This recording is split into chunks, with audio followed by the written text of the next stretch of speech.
ধরে নে তুই আমার শত্রু। আমি তোকে ধ্বংস করার জন্য এমন একটি কিতাব দিব, তুই শয়তানকে খুশি করার জন্য মানুষের প্রাণ দিয়ে দিবি, আর শয়তান বিনিময়ে তোর ইচ্ছে পূরণ করার লোভ দেখাবে। যখন দেখবি তুই এটি আর নিতে পারছিস না, তখন শয়তান তোর উপর আক্রমণ করবে। উপায় একটাই, সেই শয়তানের দায়িত্ব আরেকজনের কাছে তুলে দেওয়া, এরপর তুই মুক্ত।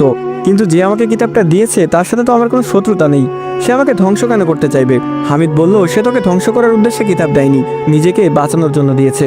তাকে হয়তো কেউই কিতাব দিয়েছে, যার কারণে ফেঁসে গিয়েছিল সে। সুযোগ আর তোর দুর্বলতা পেয়ে এখন তোর ঘাড়ে শয়তানকে চাপিয়ে দিয়েছে। তুই তোর ইচ্ছে পূরণ করার কথা বলতেই সে তোর সাথে যুক্ত হয়েছে।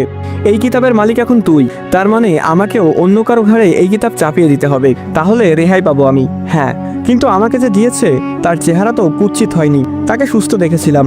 হামিদ বলল, সে শয়তানের ইচ্ছা পূরণ করতে বলে শয়তান তাকে কোনো ক্ষতি করেনি। তুই এখন শয়তানকে একটা জীবন উপহার দে, দেখবি তুই অসুস্থ। এটি সম্পূর্ণ আমার ধারণা থেকে বলছি। আমি বললাম, আমি এখন কার ঘাড়ে চাপাবো এই কিতাব? হামিদ বলল, তোকে একটা হুজুরের কাছে নিয়ে যাব। আমি আলোচনা করেছি হুজুরের সাথে, আগামীকাল শুক্রবার আমার ছুটি আছে, সকালে ওনার বাড়ি যাব। আমি বললাম, হ্যাঁ, একবার সুস্থ হই শুধু, এরপর আমার ঘাড়ে কিতাব চাপানোর শাস্তি ওর পেতেই হবে। এলাকায় গিয়ে ওর দাঁত ভাঙবো আমি। হামিদ বলল, ভাঙাভাঙি পরে, আগে সুস্থ হ। আপনারা কি ভাবছেন এখানেই শেষ? আগেও বলেছিলাম আমি একটা সমাধান করতে গিয়ে আরো একটি ভুল করে যাচ্ছিলাম। সমাধানের আশায় বুঝতেও পারিনি আরো একটি ভুল পদক্ষেপ নিতে চলেছি। ব্যালকনি থেকে সে রাত্রে আর রুমে যায়নি। রুমমেটদের আচরণ দেখে বুঝে যাই এরা আমার সাথে থাকতে চায় না।